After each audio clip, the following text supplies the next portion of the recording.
मंत्र पाठ। ओम सहनाववतु सहनौ भुनक्तु सह वीर्यं करवावहै तेजस्विनावधीतमस्तु मा विद्विषावहै। ओम शांति शांति शांति।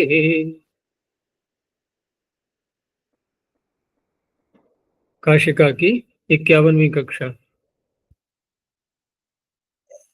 दूसरे अध्याय में प्रथम पाद का समास का प्रकरण चल रहा है। 31 सूत्रों तक हो गया था। कल जो हम गणना कर रहे थे उसमें एक संशोधन करना था, भूल हुई थी। प्रारंभ में जो मैंने कहा था ना कि 48 मिनट का एक मुहूर्त होता है, वो 48 मिनट तो सही थे, लेकिन घड़ी होती है 24 मिनट की। तो माइक खोल के रखो। तो कितनी घड़ी हुई एक मुहूर्त में? दो घड़ी हुई। और पूरी संख्या 24 घंटे में मुहूर्त की कितनी होगी? 30। तो 15-15 का भाग करेंगे, 15 दिन में और 15 रात्रि में।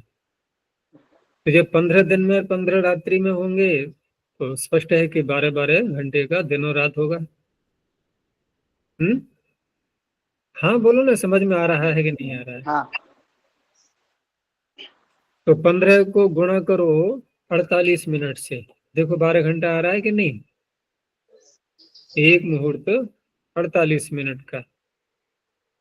तो 12 छंग 72, 720 मिनट आ रहे हैं या नहीं? देखो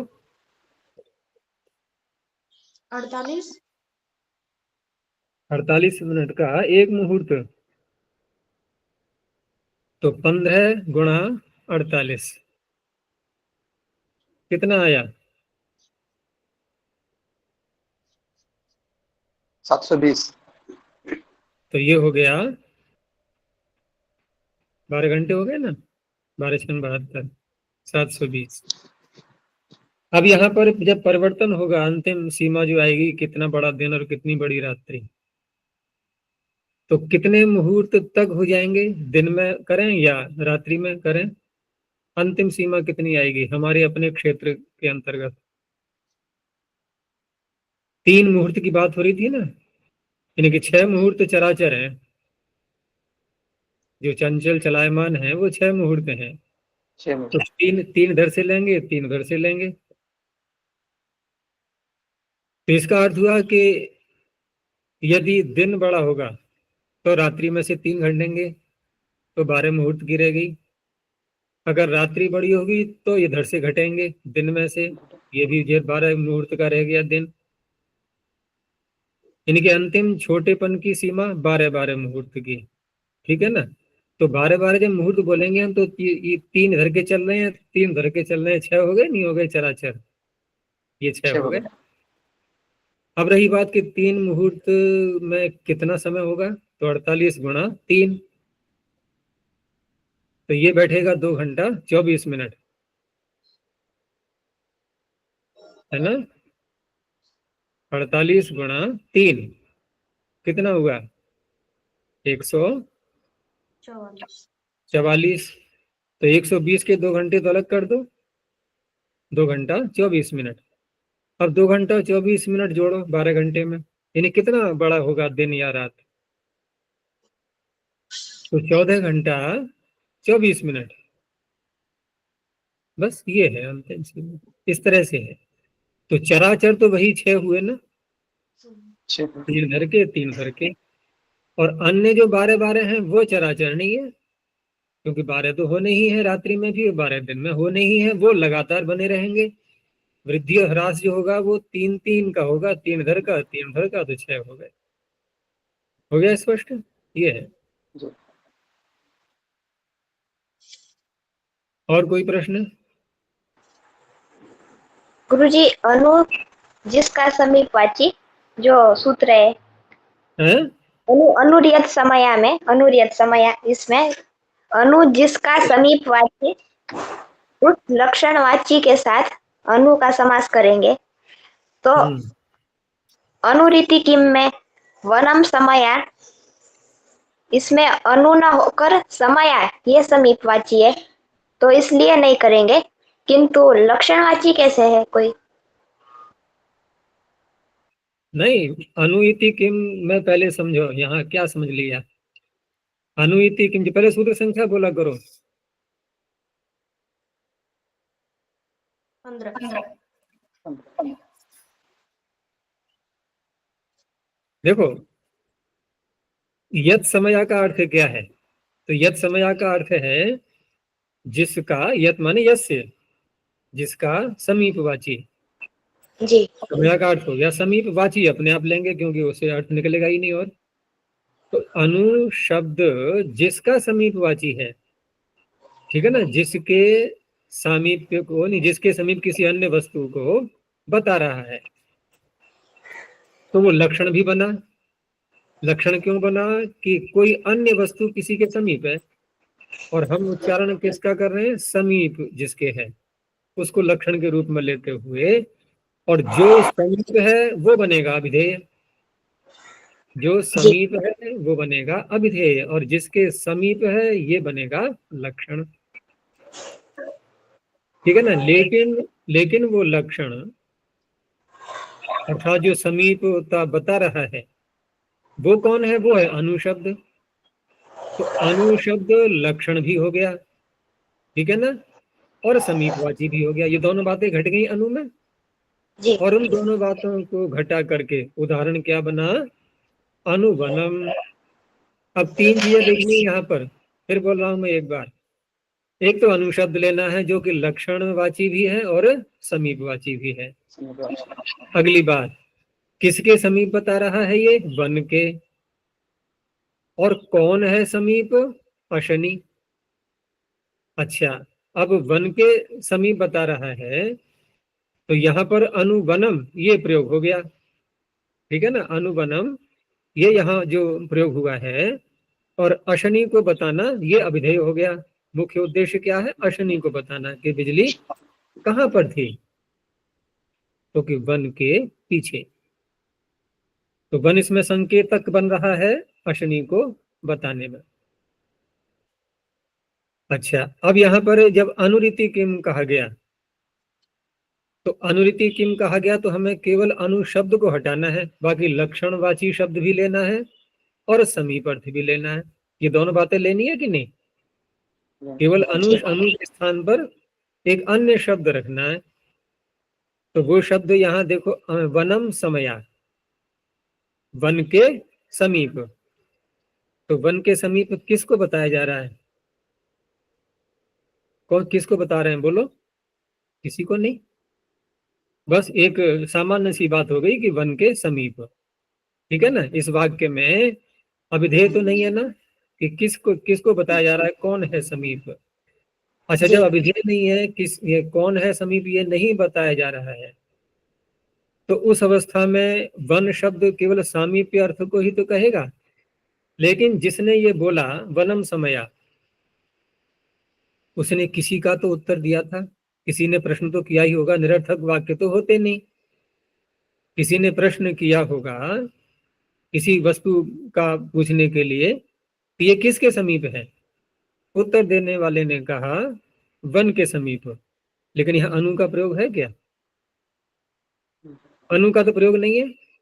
लेकिन वन के समीप बोलते ही वन शब्द यहाँ लक्षणवाची तो विद्यमान है, क्योंकि किसी अन्य वस्तु को समीप में बता रहा है वन के वो। जैसे वहां पर वनम शब्द अनुवनम अशनिर्गतः में वनम शब्द लक्षणवाची होते हुए अशनि को बता रहा था। यहाँ पर भी वन शब्द प्रश्नकर्ता के आधार पर जो पूछ रहा है तो उसको बता रहा है कि ये वन के समीप है। लेकिन वाक्य शब्द का प्रयोग नहीं हो रहा है। अनुशब्द का प्रयोग नहीं हो रहा है तो समास करेंगे किसके साथ में फिर? तो ये सूत्र यहाँ नहीं लगा, यानी कि वन का और समया का समास नहीं होगा, समास नहीं होगा। अनु का समास होगा। अब बोलो और क्या रह गया इसमें समझने में? नहीं, समझ में आ गया। अच्छा, और संख्या वंशीय न, इसमें संख्या द्विमुनि वंशीय में वंशीय शब्द मुख्य है, उसको समझना होता है। संख्या वंशीयन में जो वंशीय शब्द है उसको दो प्रकार से लिया था। इसमें शब्द कौन सा समझना है, वंशीय या संख्या? नहीं, जो उदाहरण है द्वौ मुनि व्याकरणस्य वंश्यौ, इसमें हाँ, द्विमुनि व्याकरणस्य, तो ये हाँ। भेद पक्ष में। और भेद पक्ष में षष्ठी करेंगे। भेद पक्ष में?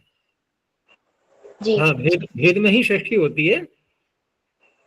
षष्ठी और सदा आगे दो पदार्थों को मान के होती है, तो भेद तो हो ही गया।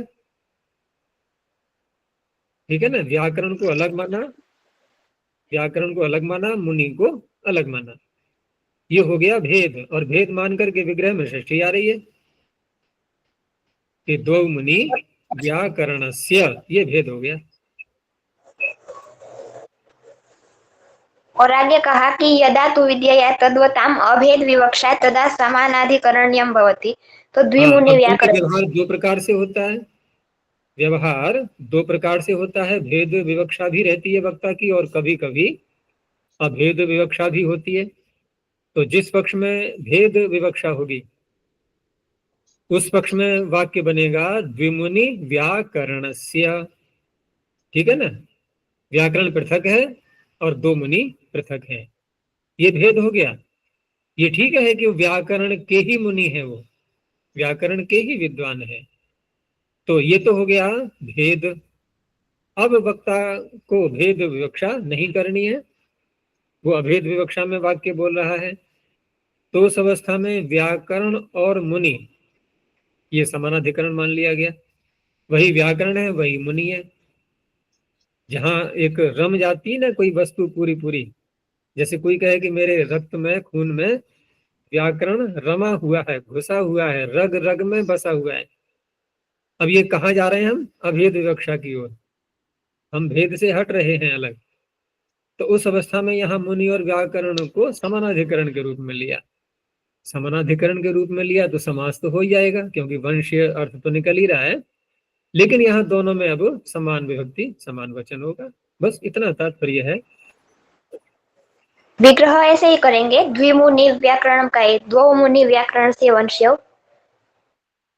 विग्रह तो वही होगा, क्योंकि विग्रह में तो भेद दिखाना होगा, लेकिन भेद दिखा करके और जब वाक्य बनाया गया उस समय अभेद के रूप में पहुंच गए वहां पर। जी। तो इसको जैसे अव्ययी भाव समास, अव्ययी भाव संज्ञा को शाक प्रति इसमें घटाया, तो यहाँ भी कोई अव्यय नहीं है, द्विमुनि दोनों में से कुछ अव्यय नहीं है,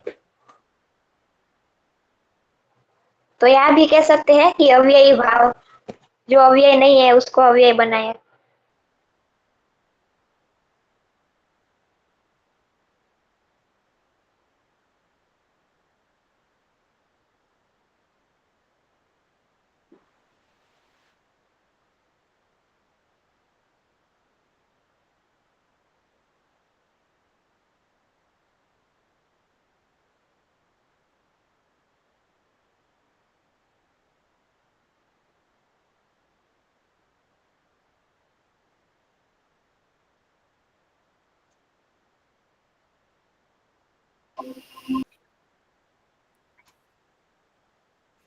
कहाँ से कट गया था कनेक्शन? पूछ रही थी वो, जब है पूछ रही थी प्रश्न उसका खत्म हो गया उसी समय, अब बोल नहीं जा रहे थे। भेद विवक्षा में द्विमुनि व्याकरणस्य अंतिम उदाहरण बनेगा, अभेद जी। द्विमुनि व्याकरणम। विग्रह कैसे होगा, विग्रह वही होगा द्वौ मुनि व्याकरणस्य, क्योंकि विग्रह में तो भेद दिखाना ही होगा। विग्रह का तात्पर्य ही है पृथक पृथक बोलना, अर्थात व्याकरण पृथक है, मुनि पृथक है। और दोनों का परस्पर संबंध दिखाते हुए, संबंध दिखाने के बाद अभेद विवक्षा हुई है, तब बनेगा द्विमुनि व्याकरण। और ये व्याकरण क्या है, कैसा है? व्याकरण तो बस वो दो मुनि है, उसके और तो है ही नहीं, लेकिन दो मुनि है, वही व्याकरण, वही दो मुनि है, ठीक है ना। व्याकरण और मुनि एक ही दूसरे को बोलने लगे, दोनों की भेद विवक्षा जाती है। एक वो देखा होगा कि जब वर्षा काल में प्राय करके जो अनेकों वनस्पतियां होती है ना, उसमें लंबी लंबी वो सूढ़ी जैसी कीड़े लग जाते हैं ना पत्ते खाने के लिए, तो उनके शरीर का कलर देखा है कैसा होता है? पत्ते खाने वाली जो लंबी लंबी सूढ़ियां 1-1 इंच की या 2-2 इंच की जो लग जाती हैं पत्तों पर, वो पत्ते खा खा के ही अपना जीवन यापन करती है ना, तो उनका शरीर का जो रंग है वो बिल्कुल पत्ते जैसा होता है, हरा। पहचानना ही बड़ा कठिन होता है कि यहाँ की कीड़ा बैठा भी है कि नहीं बैठा है। वही पत्ते का रंग है, वही उनका रंग है, तो हो गया ना तादाद में। वो पत्ता खा खा के क्या हुआ, वो शरीर पत्ता ही हो गया पूरा उसी कलर का। तो व्याकरण पढ़ते पढ़ते पढ़ते तुम भी ऐसे बनोगे, नहीं बनोगे? व्याकरण पढ़ते पढ़ते पढ़ते क्या हुआ कि हम व्याकरण ही हो गए पूरे, ठीक है ना। तो वो दो मुनि कैसे हैं, पतंजलि और कात्यायन, बस वो व्याकरण ही है, व्याकरण स्वरूप, व्याकरणात्मक, ठीक है ना, व्याकरण ही स्वरूप है जिनका। ऐसा ही तादात्म्य संबंध ईश्वर से करना होता है। फिर जीवात्मा क्या कह उठता है, अहम ब्रह्मास्मि। वो ठीक है कि बाद में जो वास्तविक अर्थ है वो तो वही निकलेगा कि ब्रह्मस्थोस्मि, लेकिन वो आनंद उसमें भी है, आनंद इसमें भी है, तो एकाकार हो गए ना दोनों। इसे कहते हैं तादात्म्य। तो ऐसे यहाँ पर है व्याकरण इतना जो है वो मतलब ऐसा विषय बन गया उनके लिए कि बस व्याकरण ही व्याकरण है। व्याकरण ही खा रहे हैं, व्याकरण ही पी रहे हैं, व्याकरण ही बिछा रहे हैं, व्याकरण ही ओढ़ रहे हैं, ठीक है ना। मेरा बिछौना ओढ़ना हो पवित्र परमेश्वर, सुना है भजन? नहीं सुनना कभी, बहुत अच्छा सुंदर भजन है। मेरा बिछौना ओढ़ना हो पवित्र परमेश्वर, ओम अमृतोपस्तरण मसी। ये मंत्र आते हैं, नहीं आते हैं संध्या के? उपस्तरण क्या होता है? यही तो है ओढ़ने बिछाने के जो वस्त्र होते हैं सारे।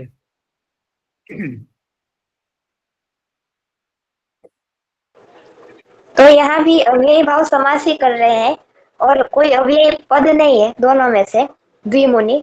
तो यहाँ भी संज्ञा को घटा सकते हैं, अनव्यय अव्यय अव्ययी बनाना। भाव समास कर रहे हैं, अव्ययी भाव का तो है ही ये पूरा प्रकरण यहाँ पर। द्वि और मुनि इन दो शब्दों का समास है ये, व्याकरण का समास नहीं है। जैसे द्वि और मुनि शब्दों का अव्ययी भाव समास है।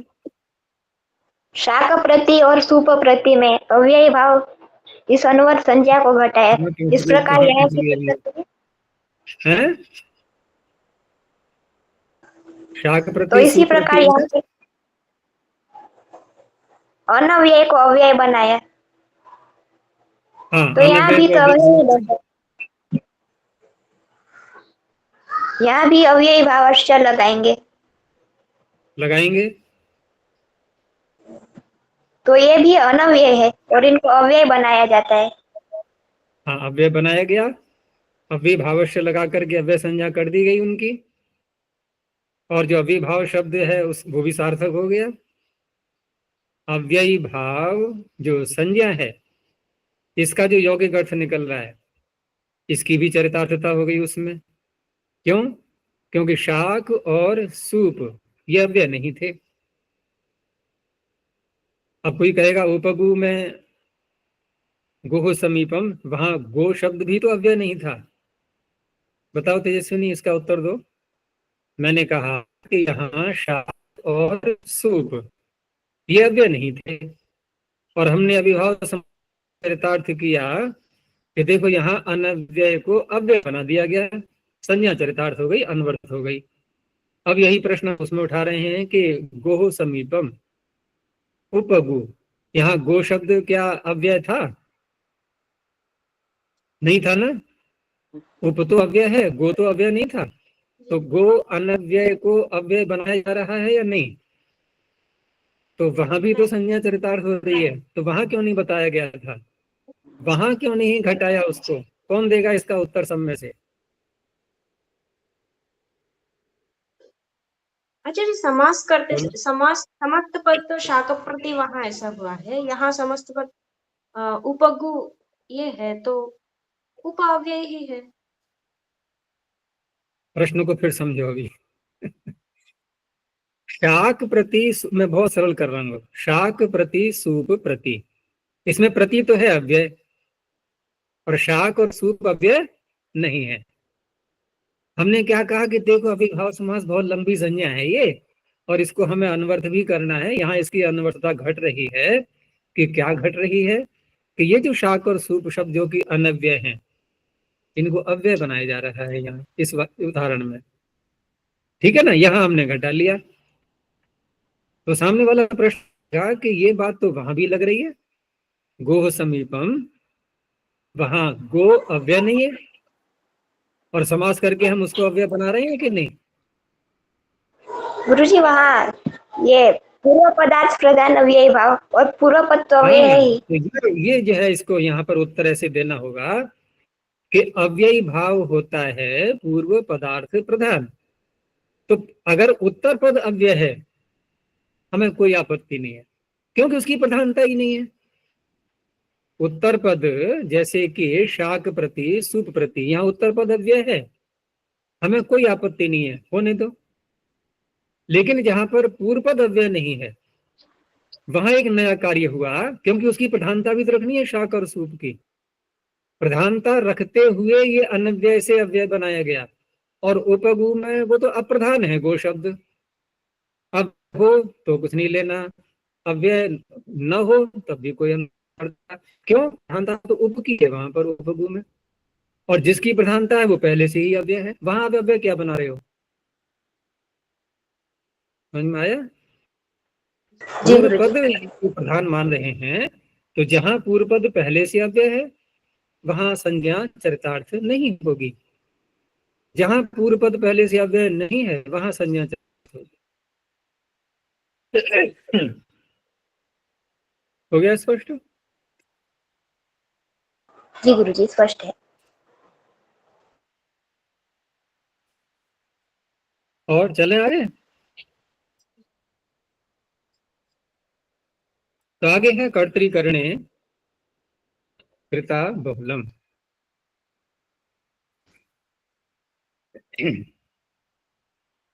यहाँ जो मैं बता रहा था कल कर्तरीकरणे में, पहले उसको ले लें फाइल को।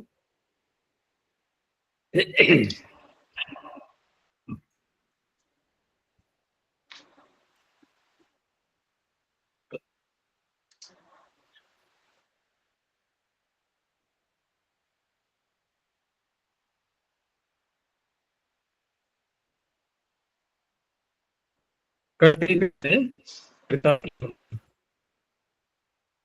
दिखाई दे रहा है? जी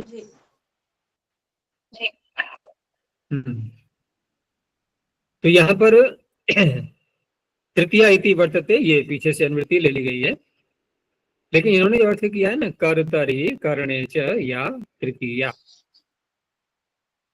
तो यहाँ इन्होंने प्रथमांत मान करके सूत्र में पद को लिया है कर्तरीकरणे प्रथमा का द्विवचन करते हुए, और कर्तरीकरणे च या तृतीया ये खोलते हुए उसको यहाँ सप्तमी बोलते हुए अर्थ कर रहे हैं कि इन शब्दों में जो तृतीया विभक्ति आएगी तदंतम कृदंतेन सह समस्यते बहुलम तत्पुरुषश्च समासो भवति। तो यहाँ पर बहुल ग्रहण किया जा रहा है, जबकि पीछे ऐसा नहीं कहा गया था। तो कहा कि पीछे के सूत्रों में हमने उपाधियां भी साथ में जोड़ी थी कि ऐसे ऐसे तृतीयांतों के साथ में और ऐसे ऐसे शब्दों का समास होगा। यहाँ क्या अंतर आ रहा है कि यहाँ पर केवल इतना ही मात्र कहा है कि कर्ता और कर्ण में क्या होनी चाहिए, शब्द कुछ भी हो सकते हैं, और किन के साथ में समास होगा तो वहां पर भी किसी शब्द का नाम नहीं लिया गया है, अपितु कृदंत कृता कह करके कृदंत शब्दों को यहाँ पर लिया जा रहा है। तो सर्वोपाधि व्यभिचारार्थम बहुल ग्रहणम, उपाधियां सारी हटा दी गई हैं और उनका व्यभिचार अर्थ निकालने के लिए, अर्थात जिनसे कहा है उनमें न होना, जिनसे नहीं कहा है उनमें हो जाना, और जिनसे कहा जा रहा है उनमें भी कहीं होना और कहीं नहीं होना। तीन बातें बोली मैंने।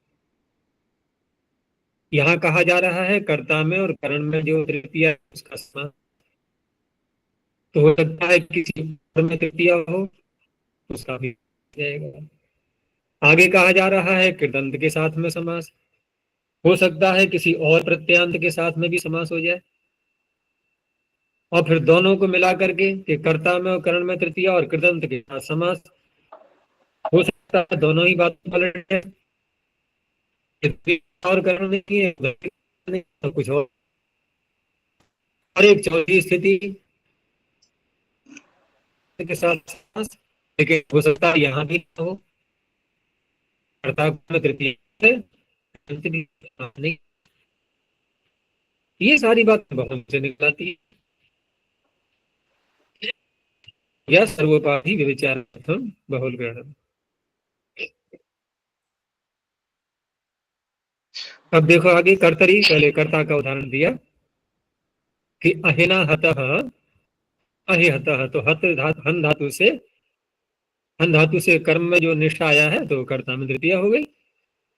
अहिहतः करण में नखै निर्भिन्न, नख निर्भिन्न, यहाँ भी कर्म में प्रत्यय है लेकिन करण में यहाँ पर जो नख शब्द है ये साधन है, उसमें तृतीया हो गई, तो नख निर्भिन्न। ऐसे ही परशुना छिन्न, परशु छिन्न। ठीक है ना। अब यहाँ पर कर्तरीकरणे इति किम कह करके पद प्रयोजन दिखाते हुए भिक्षा भी रुषितः, ये उदाहरण दिया है इन्होंने कि यहाँ पर जो निवास किया है इसने, वो कारण क्या था उसका, तो उसका कारण था भिक्षा। तो यहाँ भिक्षा में न तो कर्ता में तृतीया है न करण में तृतीया है, अपितु हेतु में तृतीया है। ठीक है ना, भिक्षा हेतु है वहां के निवास के लिए, इसलिए यहाँ पर समास नहीं किया गया। अब बहुल ग्रहण की महिमा दिखाते हैं कि बहुल ग्रहणम किम, तो उदाहरण दिया दात्रेण धान्यम लूनवान। अब देखो यहाँ सारी बातें घट रही हैं। दात्र में तृतीया किस में है, कर्ता में है या करण में है? करण, करण में तृतीया दिखाई दे रही है। और लूनवान जो शब्द है ये भी कृदंत है नहीं है, तवतु प्रत्यय है यहाँ पर। तो फिर जो मैंने कहा था ना कि दोनों बातें घट सकती हैं, कर्ता करण में तृतीया भी मिल सकती है, कृदंत भी मिल सकता है, लेकिन समास नहीं हुआ। देखो ये क्यों नहीं हुआ, बहुल ग्रहण से। एक तो ये उदाहरण दे दिया इन्होंने, मैंने चार प्रकार की बातें बताई थी, सारी नहीं दिखाएंगे यहाँ पर। तो दात्रण धान्यम लूनवान और परशुना छिन्नवान, यहाँ पर समास से नहीं होना चाहिए था। ये धान्य दिखा दिया है बीच में, ध्यान रखना, धान्यम से तात्पर्य नहीं है, वो तो क्या कहा गया है इतना दिखाई दे रहा है। समास किसका करेंगे, दात्र का और लूनवान का। यदि होगा क्योंकि हुआ ही नहीं यहाँ पर, और अगर होता तो क्या बन जाता, क्या बन जाता, किसी का बना था अनहतः अहिहतः, तो दात्रेण लूनवान दात्र लूनवान। ठीक है, ऐसे बन जाएगा। और देखो कि इह न भवति, इह समासो न भवति, और यहाँ देखो, यहाँ तो दिखाई उन्होंने, लेकिन जहां हो रहा है वहां देखो कि पाद हरक गले चौपकार। अब यहाँ जो समस्या जा रहा है में जो नियम बता जा रहा है वो या नहीं घट रहा है। कैसे नहीं घट रहा है, अरे तो विभक्ति देख लो, सूत्र में विभक्ति कौन सी लिखी, तृतीया। गले स्पष्ट में दिखाई दे रही है, और पाद में कौन सी व्यक्ति है, पाद में कौन सी व्यक्ति है पंचमी या चतुर्थी भी ले सकते हैं। पादाभ्याम जो बनेगा तो पादाभ्याम तृतीया में भी बनता है, चतुर्थी में भी बनता है, पंचमी में भी बनता है। लेकिन यहाँ हारक शब्द के आधार पर हमें निर्णय करना होगा कि हारक शब्द में अणुवल प्रत्यय वैसे तो सामान्यतया अणुवल प्रत्यय कर्ता में ही करता है, ठीक है ना, अब तक हम यही पढ़ते आ रहे हैं। लेकिन बहुल ग्रहण की महिमा तो कहीं भी आ टपक सकती है ना। तो यहाँ जो हारक शब्द है ये यहाँ कर्म में अणुवल हुआ है। अब कर्म में अणुवल हुआ है तो विपत्ति कैसे करेंगे? ह्रियते यह सहारक, जिसको हटाया जा रहा है, ले जाया जा रहा है, ठीक है ना, वो हारक वस्तु हुई। और कहां से हटा रहे हैं? तो कि पादाभ्याम, जैसे किसी ने जूते उतारे, चप्पल उतारी, ठीक है ना। तो कभी कभी होता है ना कि बच्चे आते हैं स्कूल से पढ़ करके और जूते चप्पल वो खोला, उसका नारा या नारा नहीं लगा हुआ है, तो ऐसे ही पैर हिला करके और फेंक दिया, उतार के पैर से ही फेंकते नहीं, ऐसे ही बच्चे जहां तहां डाल देते हैं। तो जो हटाया गया पैर से चप्पल जूता आदि वो क्या हो गया? हारक हो गया, कर्म में अणुवल।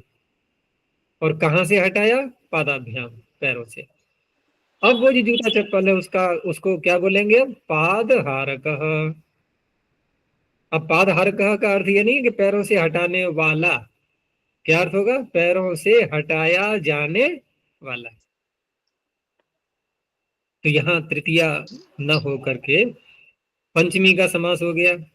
हारक तो कृदंत है लेकिन पंचम अंत के साथ हुआ है समास, ये बहुल की महिमा। चतुर्थी भी ले सकते हैं कि अब पैरों के लिए जूते चप्पल उठा के लाए गए, जूते उठा के लाए गए, हारक तो तब भी बोलेंगे ना, हरियते। और किन के लिए लाए गए? पैरों के लिए। तो पहले वाले में हमने हटाई हुई वस्तु को बोलने के लिए वाक्य बोला, दूसरे में पहने जाने वाली वस्तु के लिए वाक्य बना। शब्द यही बनेगा, पाद हारक। तो पंचमी भी ले सकते हैं, चतुर्थी भी ले सकते हैं। अब अगला शब्द देखो। तो पहला तो व्यतिक्रम यहाँ ही होगा, गले में सप्तमी आ रही है, ठीक है ना। गले शब्द में सप्तमी है, उसका आलोक भी हो गया, वो बात अलग रही, लेकिन तृतीया नहीं है। यहाँ सप्तमी आ रही है और आलोक तो कर ही देंगे। अमूर्ध मस्तकात स्वांगादका में जो सूत्र आता है आलोक करने वाला। और चोपक शब्द तो वैसे ही बनाएंगे अब। तो चुप धातु कौन सी है? चुप मंदायाम गतौ, मंद गति अर्थ में आता है ये चुप। किसी से कहते हैं ना कि जब कोई बोल रहा होता है कि चुप हो जाओ बोलो मत, तो मंद गति ज्यादा ही मंद हो गई ना, बिल्कुल ही बोलना रुक गया उसका तो उसी का थोड़ा सा बिगड़ा हुआ है ये, ठीक है ना। आवाज तो सही आ रही है, क्योंकि अनमोल ऐसे, अनमोल की दृष्टि ऐसी आ रही है मेरी तरफ को कि जैसे बिल्कुल सुनाई नहीं दे रहा है या समझ में नहीं आ रहा है। नहीं अच्छा सुनाई नहीं देता, बीच में बहुत कटती है। कट रही है आवाज। अभी ठीक आ हाँ। रही है, पीछे बहुलम समझाते समय। अरे तो अब ठीक चल रही है। हाँ जी, अब तो बता देना कहीं आवाज कटे तो फिर देखेंगे प्रयास करके, ठीक है ना। पराधीन तो हैं ही हम लोग, तो उसी पराधीनता में रहते हुए ही हमें अपना कार्य सिद्ध करना है धीरे धीरे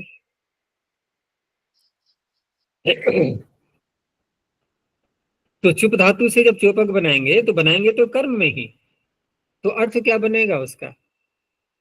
भाई जो मंद गति जिसमें की जा रही है, जिस पदार्थ में, जैसे गले में कोई वस्तु डाल ली हमने, ठीक है ना, अब व्यक्ति चलता है तो साथ में हिलता भी तो है वो। मान लो कोई पेंडल पड़ा हुआ है, हार पहन लिया है, कुछ भी है, तो वो गति उसमें होती रहती है ना, मंद गति, चुप मंदायाम गतो। तो चुप्यते इति चुप का ये तो बन जाएगा कृदंत शब्द। लेकिन कहाँ रह करके हिल रहा है वो? गले, गले में, ये आधार हो गया गला। तो गले चुप्यते इति, गले चुप का। अब यहां भी समास कर दिया गया है। तो कोई कह सकता है कि आप समास कर रहे हो, हम कह रहे हैं नहीं हो रहा है समास, क्या अंतर है दोनों में बताओ? सप्तमी आपने भी नहीं हटाई, समास नहीं करेंगे तब भी सप्तमी रहेगी। तो फिर क्या उत्तर आएगा? ऐक पद्यम। बस बहुत अच्छा सा एक ब्रह्म वाक्य मिल गया है ना तो ये हो गया बहुल का प्रभाव, इतिचे भवति। और भी बहुत से हो सकते हैं, ठीक है ना, ये तो कुछ भी नहीं है। जब आगे जाकर के ग्रंथ पढ़ोगे, जगह जगह संस्कृत के भाष्य आएंगे ऋषियों के, तो इस सूत्र की बहुत सहायता ली जाएगी। इसलिए इसको संभाल के रखना अपने पास में, ये फिसल न जाए हाथ से, ठीक है, बहुत काम आएगा ये। चलो आगे देखते हैं। कृत्यैर अधिकार्थ वचन है। अधिकार्थ वचन किसे कहते हैं? कि जितना अर्थ होता है किसी शब्द का, जितना होना चाहिए एक न्याय पूर्वक, उसे अधिक मान लेना, अतिशयोक्ति होती है ना, अधिक मान लेना। अब ये दो प्रकार से हम इसका प्रयोग कर सकते हैं। किसी की निंदा करना हो तब भी हो जाता है, किसी की स्तुति करनी हो, बढ़ा चढ़ा के निंदा, बढ़ा चढ़ा के स्तुति, हो गया, दोनों तरफ घट जाएगा। इसलिए प्रारंभ में ही कहा कि स्तुति निंदा प्रयुक्तम अध्यारोपित अर्थ वचनम। अध्यारोपित क्या है? कि जो नहीं है उसको भी चढ़ा दिया गया उसके ऊपर। जैसे किसी पात्र को या वस्त्र को रंगते हैं ना, तो ऊपर से रंग चढ़ाते हैं ना, ये क्या है? अध्यारोपित। उसका अपना स्वरूप नहीं था वो, अर्थात शब्द का जो अपना अर्थ है वो नहीं था, उसमें और बढ़ा दिया गया। तो जो बढ़ाया हुआ भाग है वो कैसा है? अध्यारोपित। वो उसका अपना थोड़ा ही था, अपना होगा वास्तविक अर्थ होगा। तो अध्यारोपितार्थ वचनम अधिकार्थ वचन। और अर्थ वैसे ही होंगे। तो कर्तृकरणे, यानी कर्ता में और करण में जो तृतीया होगी ना, तो कर्तृकरणे कृत्य ही सह समस्येते अधिकार्थ वचने गम्यमाने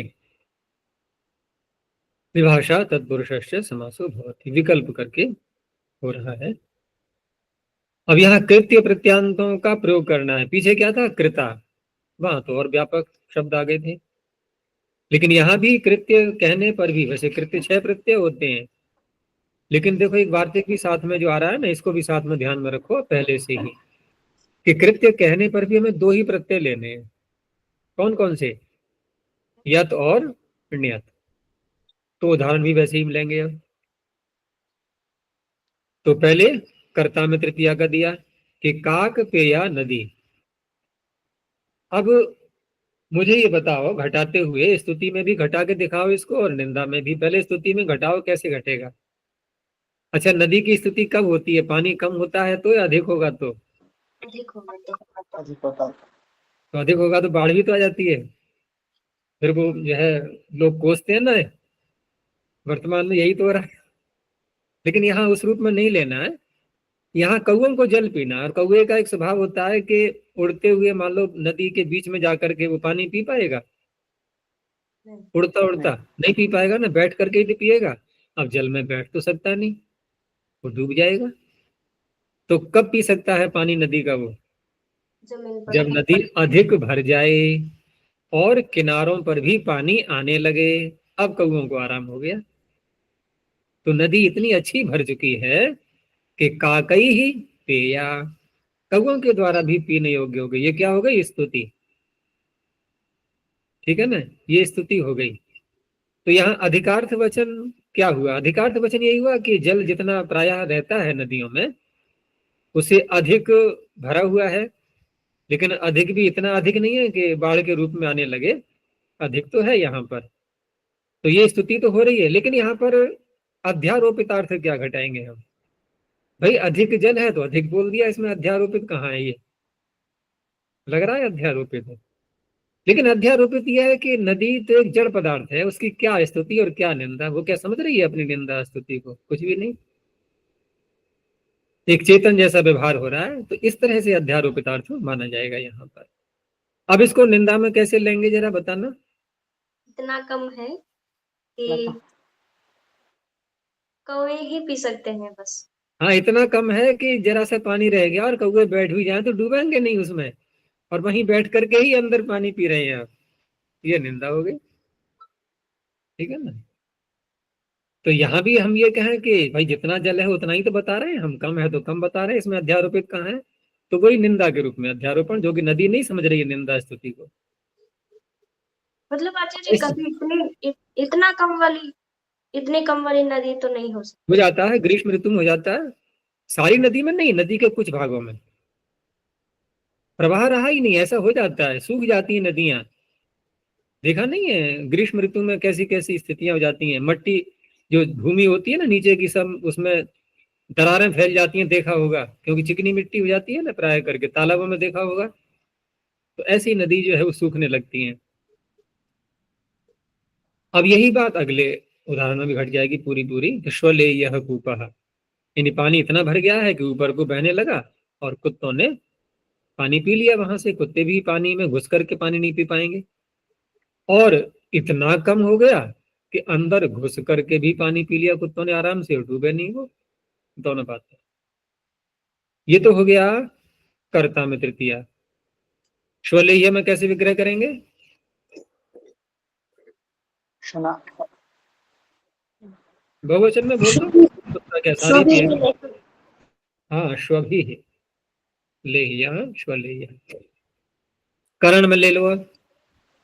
अब तृण है, तृण, तो तृण में अगर हम स्तुति के रूप में लें तो वाष्प छेद्यानि तृणानि, वाष्पैहि, जो वाष्प होती है पानी की, पानी गर्म करने पर जो निकलती है, तो तिनके इतने कोमल हैं कि वाष्प से भी गलने लगे, गलने योग्य। ठीक है ना?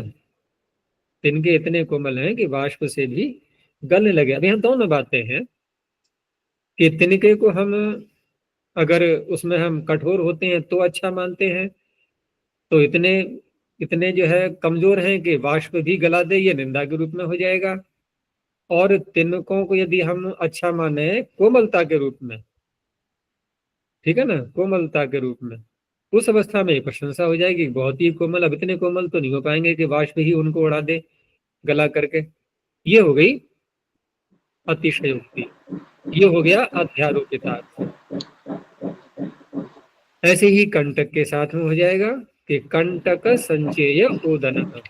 घटाओ, यहाँ कैसे घटाओगे? ओदन खाने को दिए थाली में, ठीक है ना, और बहुत थोड़ी मात्रा में दे दिए। ये निंदा के रूप में बोल रहा हूं मैं, बहुत थोड़ी मात्रा में दे दिए। कि कैसे पता लगा थोड़ी मात्रा में? कि अगर कांटा भी मेरे हाथ में हो ना तो एक एक करके छेद करके और खा लूंगा मैं उठा करके उसको, बस इतने ही है। बहुत सारे होंगे तो नहीं खा पाएंगे, बहुत देर लग जाएगी खाते खाते, एक एक चावल में कांटा लगा लगा के उठाते रहे उसको। तो ये तो हो गई निंदा। और इसकी प्रशंसा कैसे की जाएगी? कंटक संचय उदना। तो आवश्यक नहीं है सारे उदाहरणों में बातें घटाएं। हाँ, उसको ऐसे ले सकते हैं कि इतने गले हुए हैं, अच्छी प्रकार से गल गए हैं कि कांटा भी उसमें छेद है तो बड़ी सरलता से छिद जाता है। बहुत से लोगों को चावल देखा होगा कि थोड़ा कठोर रहते हैं ना तो ज्यादा पसंद करते हैं खाना। वो अलग अलग अलग अलग हो जाते हैं ना बिल्कुल। एक तो होता है बिल्कुल चिपक गए आपस में, जिसको हम कहते हैं भात। लेकिन प्राय करके अगर कहीं रेस्टोरेंट में या कहीं जाएंगे खाने के लिए तो वहां ऐसा चावल दिया जाए ना तो उसकी निंदा करेंगे लोग। वहां पृथक पृथक होने चाहिए, वैसा चाहते हैं लोग। तो फिर वो गलते नहीं है पूरे, वो थोड़ा कठोरता रहती है। तो यहाँ प्रशंसा इस रूप में मानी जाएगी। फिर अब कहा कि ये सब उदाहरण आप दे ही क्यों रहे हो? कि आपका बहुल जो है वो थोड़ा निर्बल पड़ गया है। वो बहुल अर्थान की जगह क्या अल्पान अर्थान लाती अर्थ होने लगा क्या उसका? तो ये बात तो हम हर सूत्र के साथ घटा सकते हैं ना समास के प्रकरण में। तो इसलिए कह दिया आगे कि पूर्वस्यैव अयम प्रपंच है। ये पाणिनि की शैली होती है कि कोई सूत्र दे भी देते हैं किसी बात को कहने के लिए, फिर उसके जैसे जैसे उदाहरण हो सकते हैं उनके आधार पर अन्य सूत्रों की रचना करके वो भी दे देते हैं। जैसे आगे भी आएगा, देखो ना, विशेषणम विशेषेण बहुलम। अभी अपने में पर्याप्त है ना विशेषण विशेष समास करने के लिए, फिर भी सूत्र और सारे दे दिए हैं नीचे। तो वहां भी ऐसे ही कहा जाएगा कि बहुल ग्रहण से अयम प्रपंच, ऐसे यहाँ बता दिया। आगे वार्तिक मैंने बता ही दिया था, कृत्य ग्रहण यण नियतोर ग्रहणम कर्तव्यम। इन दो प्रत्ययों का यहाँ पर ग्रहण होगा, तो तव्यत प्रत्यय करके समास नहीं हुआ, जैसे इह माभूत काकई ही पातव्या इति। ठीक है, तो दो प्रत्ययों का ही ग्रहण होता है प्राय। आगे देखो, अन्येन व्यंजनम।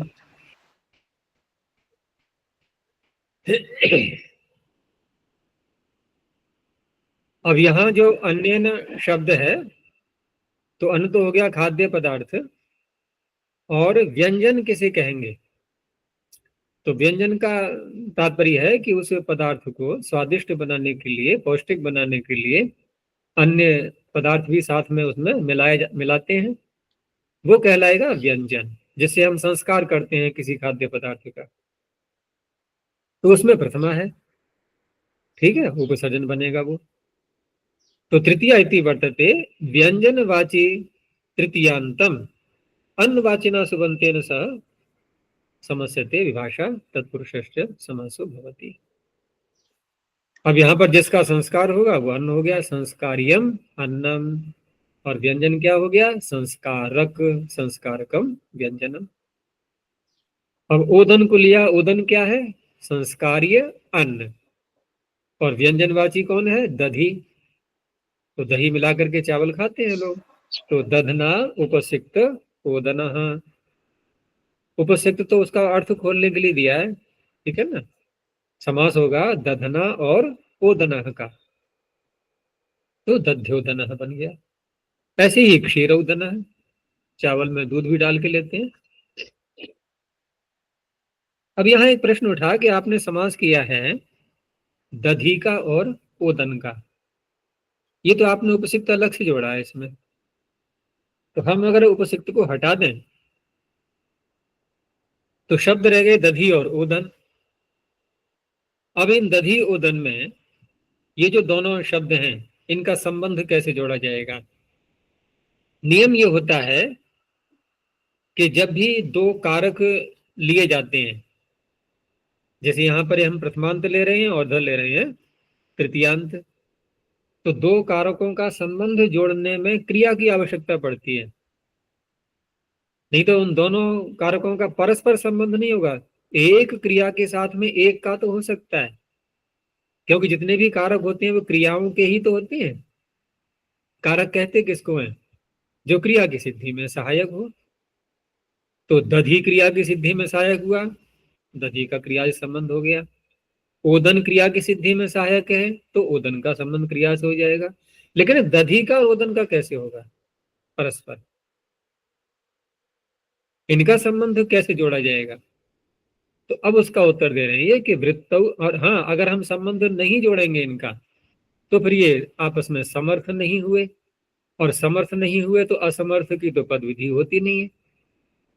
ठीक है ना। और यदि आप ये मानते हो कि असमर्थ होते हुए भी यहाँ समास हो जाएगा, फिर तो फिर बहुत बड़ी आपत्ति आ जाएगी। फिर तो ऐसे ऐसे वाक्य होंगे जहां पर दोनों पदों का संबंध किसी और के साथ में सापेक्ष है, और वहां भी समास की प्राप्ति होने लगेगी। तो समास तो आपको समर्थ का ही करना होगा। तो समर्थता दिखाने के लिए अगला वाक्य है कि वृत्तौ क्रियाया अंतर्भावात। वृत्तौ का तात्पर्य ये जो समास करके बनाया ना दध्योदन शब्द, यह है वृत्ति। तो इसी में क्रिया का अंतर्भाव हो गया है, क्रिया इसमें छिपी हुई है। तो वही छिपी हुई क्रिया को खोलने के लिए विग्रह वाक्य में उपसिक्त शब्द को डाला गया था। और ये बात हम अन्यत्र भी ऐसे ही घटाएंगे। ठीक है ना। तो वृत्तौ क्रियाया अंतर्भावात अन्न व्यंजनयोः सामर्थ्यम।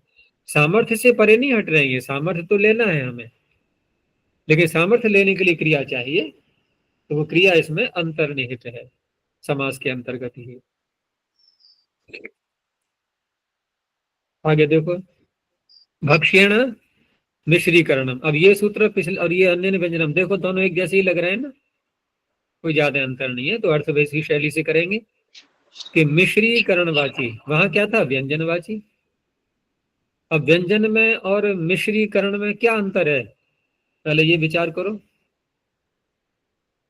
मिश्री का मतलब मिश्रण जो होता है, तो मिश्रण में दोनों पदार्थ मिश्रण के बाद भी पृथक पृथक दिखाई देते हैं। ठीक है ना। और व्यंजन जो मिलता है जब किसी पदार्थ में, तो पूरा ही एकाकार हो जाते हैं वो, उनको अलग अलग नहीं हम कर पाएंगे फिर बाद में। और मिश्रीकरण हुआ है तो ठीक है, जैसे दाल में कंकड़ मिल गया, ये क्या है, मिश्रण। तो पृथक पृथक भी तो दिखाई दे रहे हैं, वो हो जाएंगे सरलता से। अब दूध में चावल डाल दिया है तो करो, दूध को अलग कैसे करोगे, या दही मिला दिया, वो सारा लिपट गया ना उसमें। बस ये अंतर है थोड़ा सा। तो मिश्रीकरणवाची तृतीयांतम भक्ष्यवाचिना सुबंतेन समस्यते तत्पुरुषश्च समासो भवति। भक्ष्य की ओर व्याख्या कर रहे हैं थोड़ी सी आयुर्वेद के अनुसार, कि भक्ष्य अर्थात जो खाद्य पदार्थ है ये कैसे, किसको कहा जाता है। तो कि दो विशेषताएं होती हैं उसकी, खर विशदम, खर और विशद। तो खर कहते हैं कठिन वस्तु के लिए, जैसे हम चने खाते हैं ना, कठिन, कठोर, जिसमें कठोरता जिसमें रहती है। अब कोई अवले है वो नहीं है, खर नहीं है वो कठोर नहीं है। और विशद का तात्पर्य होता है कि जिसके अवयव अलग अलग हो जाते हैं, ठीक है ना, विभक्त हो जाते हैं, जिसके अवयव पृथक पृथक हो जाते हैं। जैसे वही चने का फिर ले सकते हैं, भुने हुए चने कोई खा रहा है तो वो खर भी हैं, कठिन भी हैं, और पृथक पृथक भी हैं, सब एक एक करके। तो ये खर विशदम। अब भक्ष्यम, अब इसी में हमें एक वस्तु और कोई मिला देनी है, तस्य संस्कारकम मिश्रीकरणम। संस्कारक तो वहां भी था, व्यंजनवाची शब्द, और यहां भी संस्कारक है ये, लेकिन ये मिश्रण के रूप में होगा। तो गुडेन मिश्रा धान। अब धान है, धान को यहाँ पर उसमें छिलके वाला नहीं लेंगे, छिलका सही थोड़ी खाया जाता है। जैसे खीले होती है ना धान की, अलग से भून के बना लेते हैं, उसमें थोड़ा सा गुड़ और मिला लिया ऊपर से। तो गुडेन मिश्रा धाना, गुड़ धाना। और गुड़ पृथुका, पृथुक भी ऐसे ही कोई खाद्य पदार्थ है।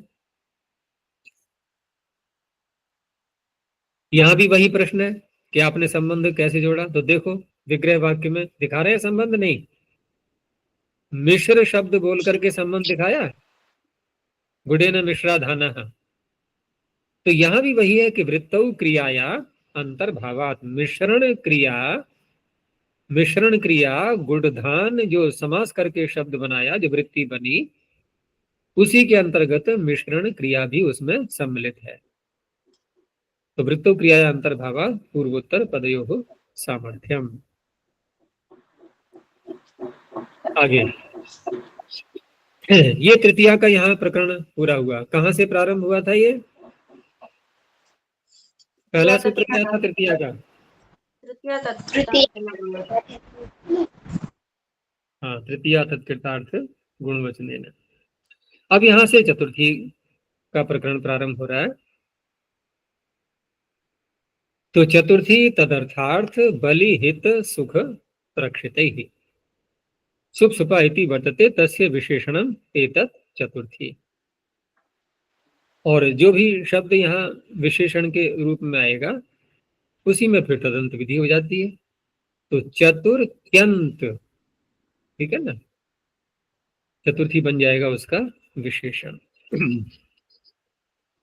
अब यहाँ जो शब्द आगे दिए हैं जिनके साथ में समास करना है, इसमें देखो अर्थ शब्द 2 बार दिखाई दे रहा है सूत्र में। तदर्थ अर्थ आ गया 2 बार।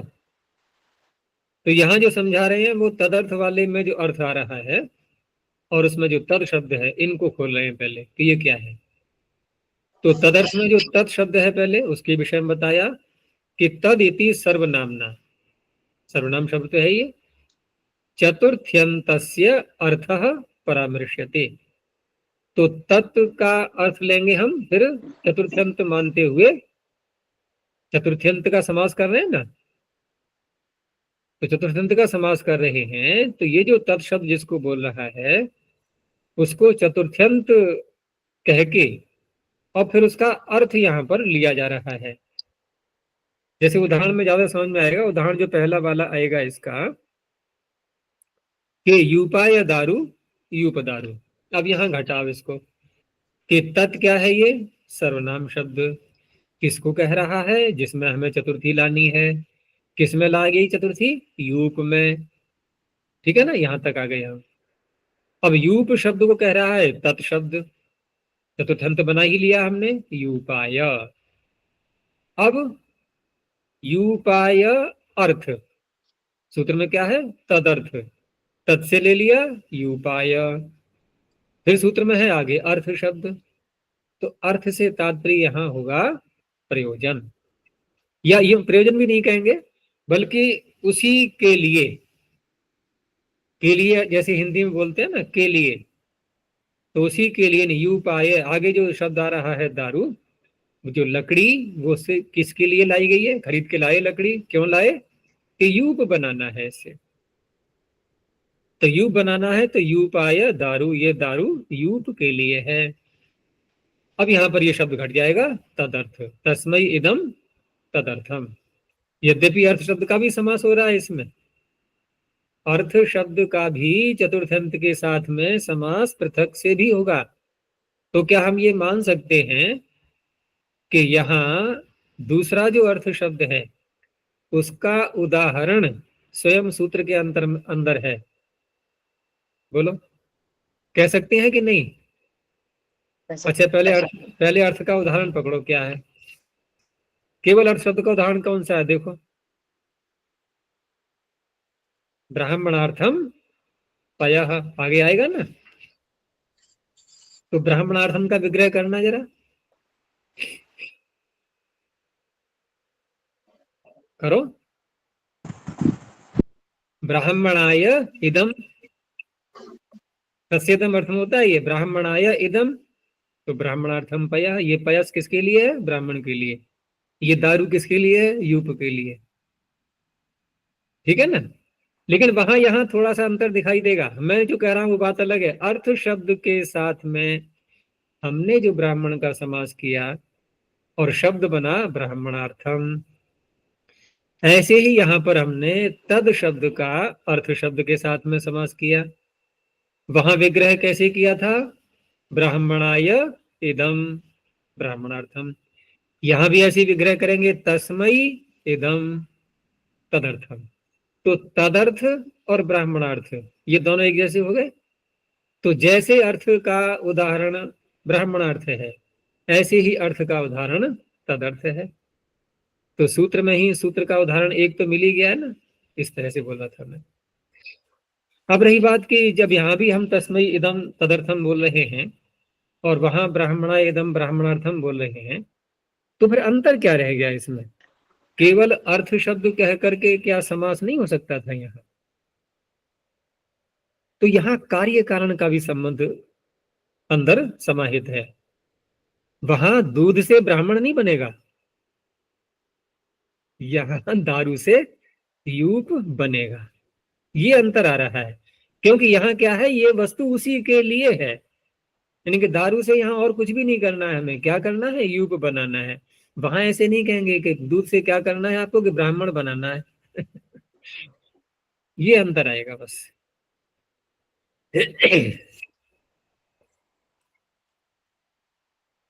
तो तस्मै इदम तदर्थम, अब ये गिना दिए, तदर्थ अर्थ बलि हित सुख रक्षित इत्येतैः सह चतुर्थ्यंतम समस्यते तत्पुरुषस्य समासो भवति।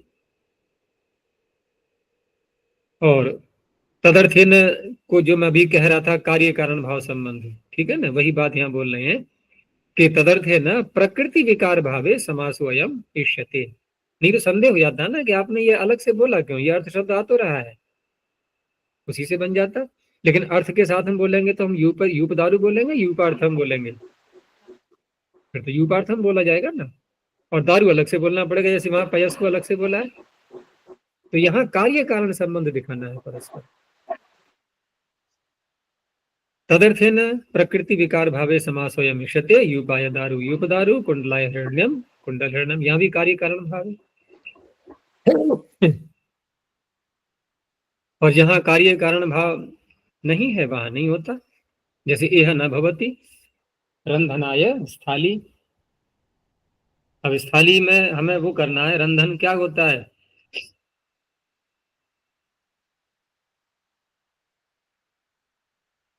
रंधनाय है इस थाली हिंदी में एक वाक्य सुना है ना, देहात में जो ग्रामीण क्षेत्र है उसमें अभी बोलते हैं, प्याज रसोई में क्या रंध रहा है। तो देहाती इलाके में यहाँ अधिक चलता है हमारी तरफ, इसलिए मुझे ध्यान आ गया कि दाल रंध रही है, दाल रंध रही है। तो क्या अर्थ हुआ रंधने का? पकना। अब जैसे यहाँ देखो यही शब्द है रंधना या स्थाली, आप स्थाली क्यों लाए बाजार से? किसी ने प्रश्न किया क्यों लाए, तो कि हमें इसमें दाल पकानी है, तो रंधना या स्थाली। लेकिन यहाँ कार्य कारण भाव संबंध है क्या? स्थाली और रंधन में पचन क्रिया में कार्य कारण भाव तो नहीं है ना। ऐसे ही कुंडलाय हिरण्यम, हिरण्य खरीद करके वो ये क्या नाम, अब हननाय उलूखलम, उलूखल को लेकर के आए, या घर में लगा हुआ है। किसी ने प्रश्न किया कि ये क्या है, यहाँ किसे कहते हैं उलूखल? जिसमें कुछ कूटते हैं, तो उसको पहले से ही स्थिर कर लेते हैं ना भूमि में, कमरे में या कहीं पर भी आंगन में किसी एक स्थान पर पहले से ही उसको तैयार करते हैं, लगा करके रख लेते हैं। अब तो बहुत परंपरा कम हो गई है, सब मशीनें आ गई हैं कूटने पीटने की सब। तो वहां पर उलूखल किसके लिए है कि अवहननाय, कूटने के लिए, तो कार्य कारण भाव नहीं है। तो यहां समास नहीं करेंगे कुंडल हिरण्यम, ये रंधन स्थाली या अवहननो लूखलम, ऐसे नहीं बोला जाएगा। अगला प्रश्न किया गया, यहाँ क्यों नहीं बोल रहे उलूखल अवहनन के लिए? तो कार्य कारण भाव है। अवहनन कोई वस्तु है क्या? जैसे वहां यूप वस्तु थी, दारू वस्तु है। अवहनन तो क्रिया है, रंधन तो क्रिया है ये। तो क्रिया में और द्रव्य में कार्य कारण भाव होता है क्या? है? अरे द्रव्य द्रव्य का होता है कार्य कारण भाव, क्रिया द्रव्य में कैसे हो जाएगा? आगे प्रश्न हुआ कि आपने ये जो चतुर्थी की है, या पीछे भी हम कह सकते हैं कि यूपा या दारू, ये चतुर्थी की सूत्र से हुई है। और यहाँ पर भी देखो रंधनाय स्थाली अवहननाय उलूखलम, यहाँ भी चतुर्थी आ रही है। तो कहा कि चतुर्थी च अस्मादेव ज्ञापका, इसी सूत्र के द्वारा जो चतुर्थ अंत का समास किया जा रहा है, तो चतुर्थी होगी तभी तो चतुर्थ अंत का समास होगा। तो चतुर्थी का कोई सूत्र नहीं मिल रहा है, तो पाणिनि कह रहे हैं मैं जब बोल रहा हूं तो मान लो ना, चतुर्थी इसी से कर लो, अर्थात मेरे कथन मात्र से ही चतुर्थी हो जाएगी।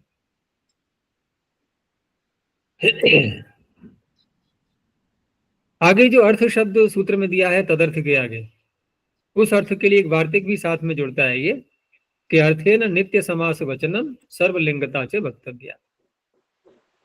अर्थ के साथ में जो समास किया जा रहा है ना, तो महाविभाषा का अधिकार चल रहा है, लेकिन यहाँ उस अधिकार को नहीं जोड़ेंगे अर्थ शब्द के साथ में।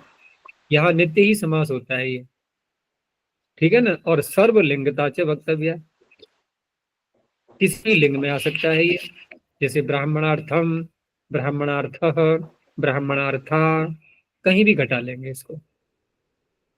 और नित्य भी होगा, क्योंकि नित्य कैसे होगा कि ब्राह्मणार्थम पयः में ब्राह्मणार्थ का विग्रह करना, जरा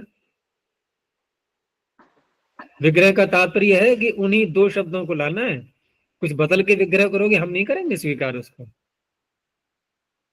करो विग्रह, बोलेंगे ब्राह्मणाय अर्थम,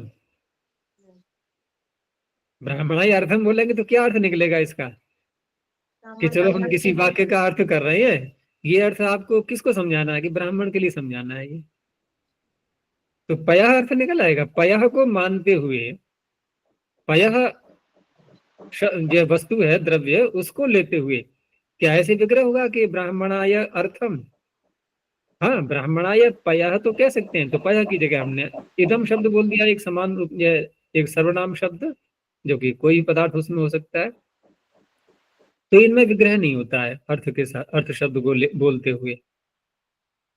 तो ब्राह्मणार्थम पयः, ब्राह्मणार्था ये बागु, ये स्त्रीलिंग में दिखा दिया है। आगे शब्द सरल हैं, फिर कुबेराय बलि ही कुबेर बलि ही, महाराज बलि ही, गवे हितम गो हितम, अश्व हितम, गवे सुखम गो सुखम, अश्व सुखम, गवे रक्षितम गो रक्षितम, अश्व रक्षितम। तो चतुर्थी के कितने सूत्र हुए अब तक? अभी तो प्रारंभ ही हुआ था, है ना? एक ही सूत्र में समाप्ति हो गई।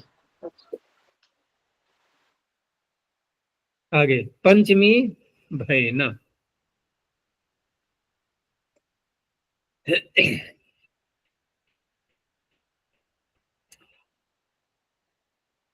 तो पंचमी भय न सुप्सपा इति वर्तते तस्य विशेषणम एतत् पंचमी, पंचम व्यंतर हो जाएगा।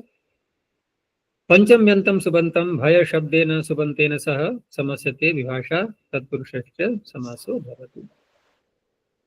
तो सरल सूत्र है वृकेभ्यो भयम वृक भयम क्योर भयम दस्यु भयम। अब सूत्र में तो केवल भय शब्द बोला था, वार्तिककार ने कुछ शब्दों को और जोड़ा है इसमें कि भय के साथ साथ भय भीत भीति भी भी इति वक्तव्यम है, सारे समानार्थक ही, सब भी धातु से बने हुए हैं। देख लो, भय भीत भीति और भी क्विप प्रत्यय करके भाव में, ठीक है ना? भाव में क्विप प्रत्यय होता है सभी धातुओं से, और कर्ता में भी होता है क्विप प्रत्यय सभी धातुओं से। क्विप की बहुत महिमा है, और वो भी तब जबकि स्वयं रहता नहीं, अदृश्य होते हुए, और सारे में महिमा उसकी चल रही है कि नहीं? बोलो। न रहते हुए, अदृश्य रहते हुए, तो परमात्मा अदृश्य है। तो मंत्र क्या कहता है? एतावानस्य महिमा अतो ज्यायांश पुरुषः। बहुत महिमा है उसकी, लेकिन वो अपनी महिमा से भी बहुत आगे है। पादों से विश्वाभूतानि त्रिपादस्यामृतम दिवी। तो यदि महिमा अपनी बढ़ानी है तो अदृश्य अदृश्य होना पड़ेगा। कहने का तात्पर्य कि शब्दों की अपेक्षा कार्य का अधिक महत्व होता है। व्यवहार में भी देखते हैं कि बोलते हैं ना कि देखो बोलो कम करो ज्यादा, ठीक है ना, अदृश्य रहते हुए।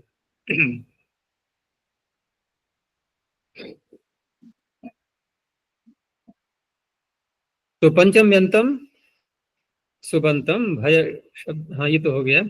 तो भय भीत भीति भी इनका उदाहरण दे दिया। वृकभ्यो भीतः वृक भीतः वृक भीति वृक भी पूर्वस्यैव अयम बहुल ग्रहणस्य प्रपंचः।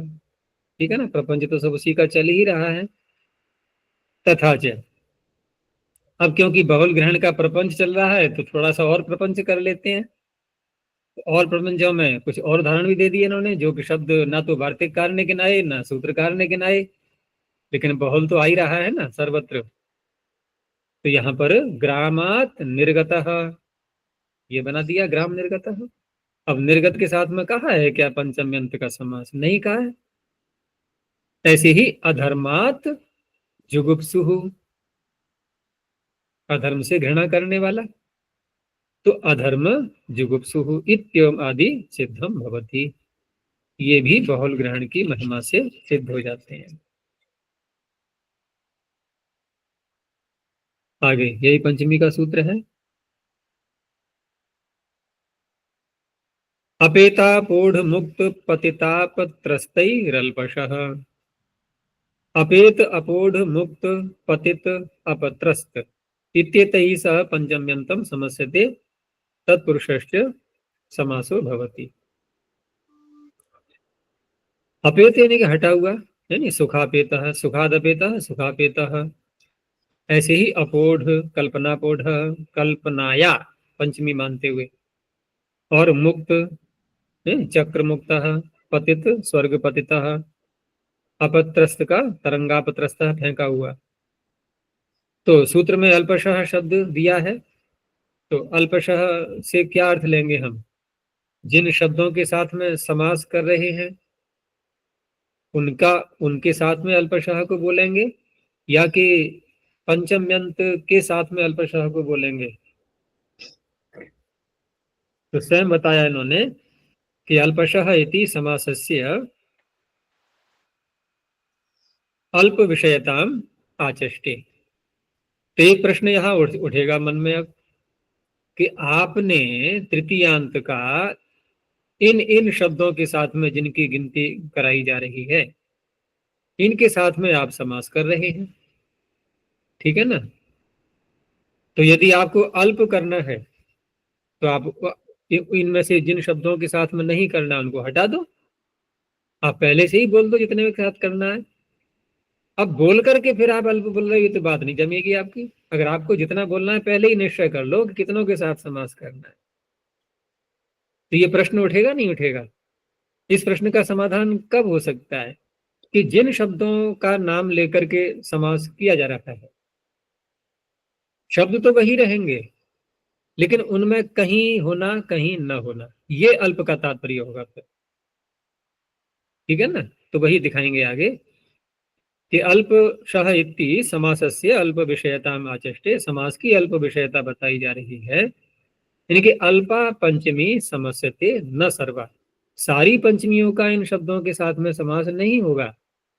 जैसे पतित शब्द को ले लिया हमने, और पतित का उदाहरण क्या दिखाया था, स्वर्गात पतितः, स्वर्ग पतितः। तो फिर कोई कहेगा कि ऊपर महल से कोई गिर गया, वहां भी करो समास। कि प्रासादात पतितः, प्रासाद पतितः, तो नहीं मिलता, नहीं होता यहाँ पर, ये अल्पशा की महिमा हो गई। भोजनाद अपत्रस्तः है, तो भोजनापत्रस्तः ये नहीं बनेगा। इत्येवं आदौ न भवति। फिर अंत में वही बात आ गई, ये सब काम तो उसी से हो जाएंगे। तो कर्तृकरणे कृता भोलम इत्यस्यैव अयम प्रपंचः, ये भी सब उसी का विस्तार चल रहा है।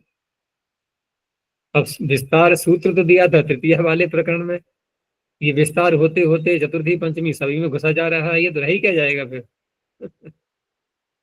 कहीं नहीं भी कहेंगे तब भी उसी का ही प्रपंच माना जाएगा, नहीं पूरे समास का प्रकरण सब उसी का विस्तार है।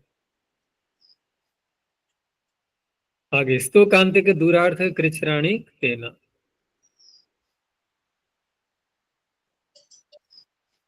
यहां भी शब्द गिना दिए गए, स्तोक अंतिक दूर, आगे अर्थ जोड़ा है वो सभी के साथ में होगा। तो इत्येवं अर्थाः, इन अर्थों वाले ये जो स्तोक अंतिक दूर हैं, इनके अर्थों वाले शब्द, इसमें ये स्वयं भी आ जाएंगे। और कृच्छ्र शब्दश्च पंचम्यन्ताः क्तान्तेन समस्यन्ते तत्पुरुषश्च समासो भवति।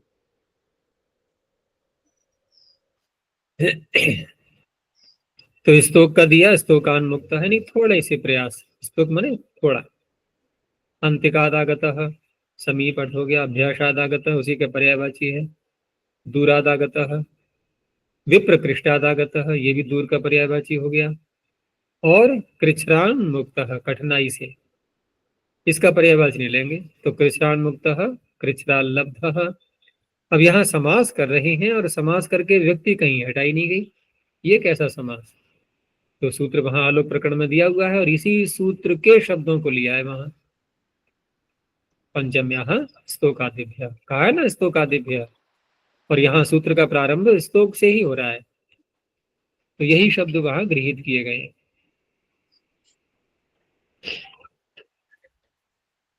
आगे एक वार्तिक दिया है कि शत सहस्रौ परेण इति वक्तव्यम। अब यहाँ जिनका समास करना था वो स्तोक अंतिक आदि वो गिना दिए गए थे, और जिनके साथ समास करना था वो तेन शब्द से बोल दिया। लेकिन वार्तिक में दोनों ही बातें पलट गई अब, कि पर शब्द के साथ में करना है जो कि सूत्र में क्तांत के साथ कहा था, और स्तोक अंतिक का समास करना था, यहाँ पर शत और सहस्र को लिया गया है। तो शत और सहस्र इनका पर शब्द के साथ में समास है।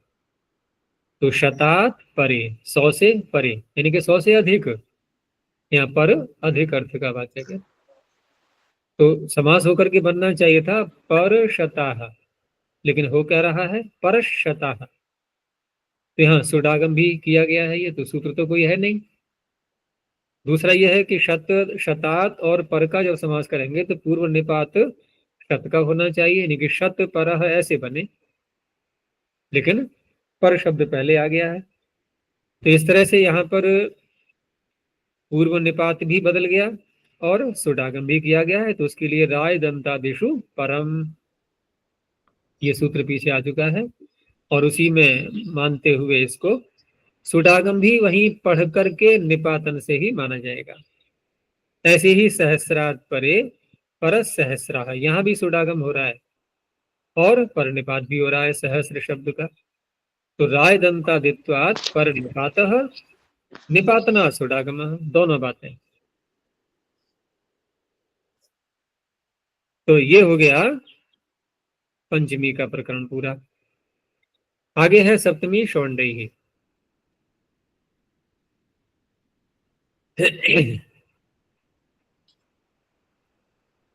तो सप्तम यंतम शौंडादिभिः सह समस्यते तत्पुरुषश्च समासो भवति। यहाँ शौंडई में बहुवचन है और बहुवचन से ही ये निर्णय कर लिया गया है कि ये है गण।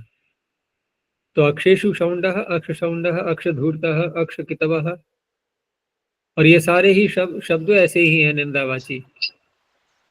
तो शौंड, धूर्त, कितव, व्याड, ये आगे फिर अन्य अर्थों में भी आ रहे हैं। व्याड, प्रवीण, शीत, अंतर, अंतर शब्द को कहा है कि अंतः शब्दस्तु अत्र अधिकरण प्रधान एवं पठ्यते। यद्यपि प्रकरण चल रहा है सप्तम यंत्र का, और अंतर शब्द तो स्वयं ही अधिकरण प्रधान है, क्योंकि अंतर का अर्थ होता है अंदर में। वैसे भी हम मैं न बोले और किसी को कहा गया कि देवदत्त प्रकोष्ठ के अंदर है, तो क्या ऐसे बोलेंगे कि प्रकोष्ठ के अंदर मैं है? तो अंदर का अर्थ क्या है? मैं उसके अंतर्गत है नहीं है, वो मैं अर्थ भी उसी में समाविष्ट है। तो इसे कहते हैं अधिकरण प्रधान, बिना अधिकरण प्रत्यय लाए हुए भी अधिकरण प्रधान। तो ये अधिकरण प्रधान ही होता है अंतर शब्द। तो उसी को हम सप्तम यंत्र के रूप में ले लेंगे, अलग से सप्तमी की आवश्यकता नहीं है। जैसे तत्र यत्र आदि शब्द होते हैं ना, तो ये भी कैसे हैं? अधिकरण प्रधान है कि नहीं है, या सप्तम यंत्र है? सप्तमी आई थी, लेकिन सप्तमी के अर्थ को प्रत्यय ने ले लिया अपने ऊपर कि तू भाग जा, तेरा कार्य मैं करूंगा। तरल प्रत्यय ने यही तो कहा कि सप्तमी को हटा दिया और उसका कार्य उसने अपने ऊपर ले लिया कि मैं करूंगा, मैं इसके अर्थ को दूंगा। तो तत्र में हमें नी प्रत्यय नहीं दिखाई दे रहा है, लेकिन फिर भी अधिकरण प्रधान है। ऐसे ही ये शब्द है। अधिपटु, पंडित, कुशल, चपल, निपुण। तो यहाँ जो शब्द हैं और समास जब करेंगे दूसरे शब्द के साथ में, तो क्रिया वाला जो विषय था वो वैसे ही सिद्ध करेंगे कि वृत्तौ प्रसक्ति क्रियाया, क्योंकि प्रसक्ति तो सब में आएगी। जैसे अक्षौंड बोला, तो क्या अर्थ है इसका बताओ? अक्षशौंड का अर्थ क्या निकालेंगे हम? क्रिया बीच में मतलब ना कोई, और निकालो अर्थ निकल जाएगा। तो क्रिया बीच में क्या लाएंगे हम अर्थ खोलने के लिए?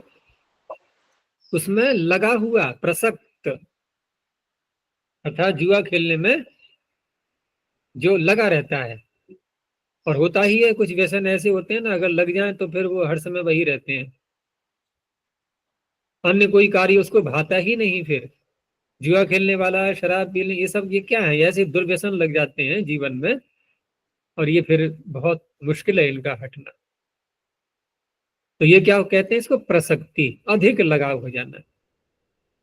तो वृत्तौ प्रसक्ति क्रियाया अंतर्भावात्, प्रसक्ति क्रिया उसी में अंतर्निहित है। अक्षादिषु अधिकरणे सप्तमी। आगे सिद्ध शुष्क पक्व बंधइश्च, यहां भी शब्द गिना दिए गए। तो सिद्ध शुष्क सप्तमीति वर्तते, सिद्ध शुष्क पक्व बंध इत्येतैः सह सप्तम्यन्तं समस्यते तत्पुरुषस्य समासो भवति। सांकाश्य सिद्ध, काम्पिल्य सिद्ध, ऐसे ही शुष्क शब्द के साथ में आतप शुष्क, छाया शुष्क, खाली पक्व, कुंभी पक्व, चक्रबंध। फिर कह दिया अंत में वही वाक्य कि बहुल ग्रहणस्यैव अयम उदाहरण प्रपंच, सब उसी का प्रपंच है। ध्वांक्षेण क्षेपे, अब यहाँ ध्वांश शब्द लिया है, लेकिन स्वरूप से नहीं लेना है इसको। ध्वांशेण इति अर्थ ग्रहणम, तो अर्थ ग्रहण लेंगे तो पर्यायवाची भी आ जाएंगे। तो ध्वांश वाचिना, ध्वांश कहते हैं कौवे के लिए, ध्वांश वाचिना सुबंतेन सह सप्तम यंतम सुबंतम समस्यते तत्पुरुषस्य समासो भवति क्षेपे गम्यमाने। अर्थ रहेगा क्षेप, निंदा। तो निंदा किस रूप में यहाँ पर घटेगी कि तीर्थों में प्राय करके लोग खाने पीने का सामान ले जाते हैं ना बहुत सारा, और इधर दान देना उधर देना या जल में डाल देना, ये सारी प्रक्रियाएं वहां होती हैं। तो इधर उधर जो जब ये खाने पीने के पदार्थ बहुत होते हैं तो कौवे तो आएंगे ही खाने के लिए, लेकिन वो कितने समय तक रहेंगे भाई? जहाँ खाद्य पदार्थ मिलेगा, यहाँ मिला यहाँ से ले लिया, और कहीं दिखाई दिया उड़ करके वहां पहुंच गए वहां से ले लिया। तो कौवों में वहां चंचलता ही दिखाई देती रहेगी सदा। ऐसे ही कोई व्यक्ति किसी एक कार्य में लगाया, अब इतना चंचल है कि वो छोड़ करके दूसरे कार्य में पहुंच गया, वहां कुछ देर तक किया फिर और कुछ करने लगा, तो निंदा के योग्य बन गया नहीं वो, कि एक कार्य को ढंग से पूरा करता ही नहीं लग करके तन्मय हो करके है। तो ऐसे व्यक्ति के लिए यहाँ पर ये शब्द प्रयोग में आते हैं। लेकिन इस अर्थ को खोलने के लिए, क्योंकि सूत्र में तो ऐसा नहीं कहा है कि ध्वांश शब्द को लिया है केवल कि ध्वांशवाची के साथ में और सप्तम अंत का समास हो जाता है निंदा में, लेकिन वो अर्थ निकाला कैसे जाए? तो देखो विग्रह में क्या शब्द जोड़ा गया साथ में कि तीर्थे ध्वांश इव, इव को जोड़ा गया है। इस तरह से इवार्थ में ही समास हो पाएगा, उपमा में समास हो पाएगा, उपमा देते हुए। यानी कि जैसे तीर्थ में ध्वांश का व्यवहार होता है उसी प्रकार से इस व्यक्ति का भी व्यवहार है, चंचलता है इसके अंदर, अर्थात अनवस्थित इत्यर्थः, ये स्थित रहता ही नहीं किसी एक कार्य में। पर्यायवाची और ले लिए, तीर्थ का कह तीर्थवा, ऐसा अर्थ वही रहेगा उसका। अब निंदा यदि नहीं बोलनी है, एक सामान्य वाक्य बोलना है, एक जो वस्तु स्थिति है उसी को बताना है कि तीर्थे ध्वांश तिष्ठति, तीर्थ है वहां देखा कौवा बैठा हुआ है, बस यही तो बताया जा रहा है। यहाँ कोई न तो उपमा दी जा रही है और न ही कोई चंचलता दिखाई जा रही है। कृत्यई ऋणे सप्तमी इति वर्तते, तो सप्तम अंत को लेंगे और कृत्य प्रत्यांत शब्द को साथ में करेंगे, तो कृत्य प्रत्यांत ही सह सप्तम अंतम समस्यते तत्पुरुषस्य समासो भवति। अब यहाँ ऋण शब्द लिया है सूत्र में, पीछे था क्षेप, तो ऋणे गम्य माने। और दूसरा ये जो जिन शब्दों के साथ में, जैसे पीछे भी कृत्य का प्रकरण आया था, कृत्य अधिकार्थ वचने, तो वहां भी दो प्रत्यय ही लिए थे 6 प्रत्ययों में से, यत और ण्यत।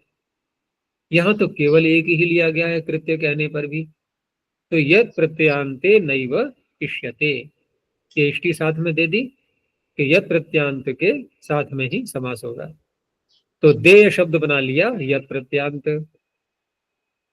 ठीक है, मासे देयम ऋणम मास देयम, ऋण लिया किसी से और 1 महीने में ही उसको वापस लौटाना है, तो ऋण अर्थ तो निकल ही रहा है, और यत प्रत्यांत शब्द है तो मास शब्द का समास हो गया। संवत्सर देयम, 3 दिन में देना है तो त्रयः देयम। अब यहाँ एक चीज और बता रहे हैं कि पाणिनि यहाँ पर ऋण शब्द को एक उपलक्षण मान रहे हैं। किस बात का? ऋण देखो कैसा होता है, ऋण ऐसी वस्तु है कि जिसको अवश्य ही वापस करना होता है, ऋण कहते ही उसको है। उधार यदि लिया है तो उसको देना भी है, और इसीलिए व्यवहार में ये बात कही भी जाती है कि उधार से, ऋण से किसके समान डरना चाहिए? बोलो, मृत्यु के समान। ऋण से मृत्यु के समान डरना चाहिए। इसमें ये बात भी निहित है क्योंकि सबसे भयंकर मृत्यु ही है जीवन में। तो ऐसे ही ऋण अर्थात लेकर के ये मत सोचना कभी भी कि हम वापस नहीं करेंगे, और ये बहुत बड़ा पाप बन जाता है। इसलिए मृत्यु के समान डरना चाहिए, यानी कि वापस करना ही है, उसका उपाय वापस करने का करना ही होगा। तो फिर जहां अवश्य वाली बात आएगी, जिन जिन विषयों में जहां अवश्यता दिखाई देती है, तो उनमें भी समास ये सूत्र कर देगा। इसीलिए आगे कहा कि ऋण ग्रहणम नियोगोपलक्षणार्थम। नियोग का तात्पर्य अवश्यम भाव, यानी कि होना, अवश्य ही करना, जिस काम को अवश्य ही करना होगा उसको नियोग शब्द से बोलेंगे। तेन इहापि समासो भवति। अब साम है तो साम कुछ ऐसे होते हैं जो अलग अलग समय के अनुसार गाए जाते हैं। तो जो साम पूर्वाह्न में गेय है वो पूर्वाह्न में ही अवश्य गाना होगा। तो ये क्या हो गया? नियोग। तो पूर्वाह्न गेयम साम। ऐसे ही अनुवाक है तो प्रातः काल में उसका अध्ययन होता है, तो प्रातः अध्येयो अनुवाक। तो ये अन्यत्र अन्य शब्दों को भी ले लिया गया। अब ऋण इति के, अब यहाँ पर मां से शब्द का समास तो किया और यद प्रत्यांत शब्द भी ले लिया देय, लेकिन क्या है? भिक्षा आ गया इसमें, ऋण तो अर्थ नहीं है। तो मां से देया भिक्षा, मासिक देते हैं ना किसी के लिए, तो मां से देया भिक्षा। अब यहाँ समास नहीं होगा इस सूत्र से। आगे है संज्ञायाम।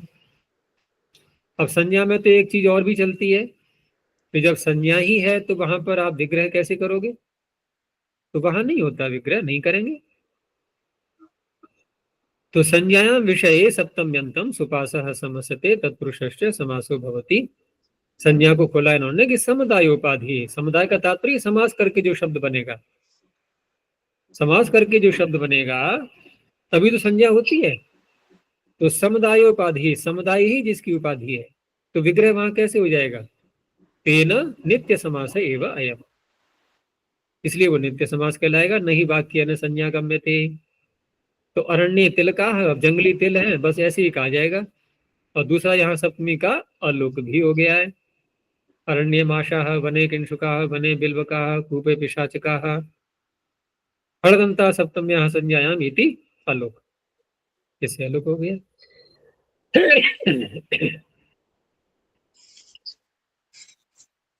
ठीक है, इतना ही रखते हैं आप।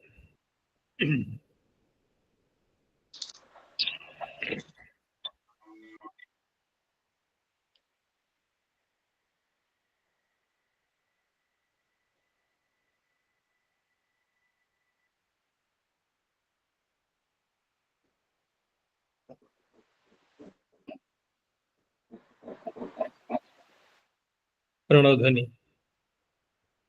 ओ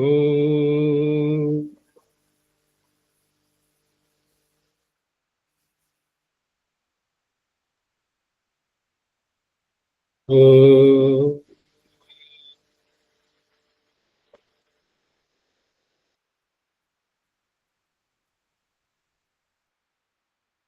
ओ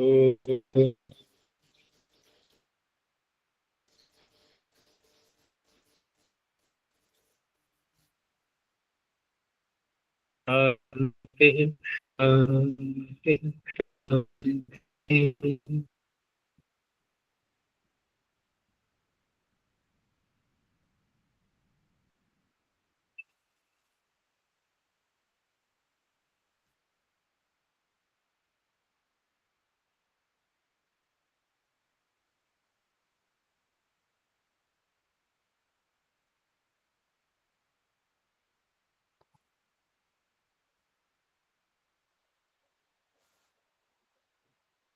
स्टॉप कर दबी नहीं रहा है, इधर लॉग आउट करता हूँ मैं। ठीक है, वो काम ही नहीं कर रहा है। ठीक है, फिर बंद करते हैं अभी ऐसे ही।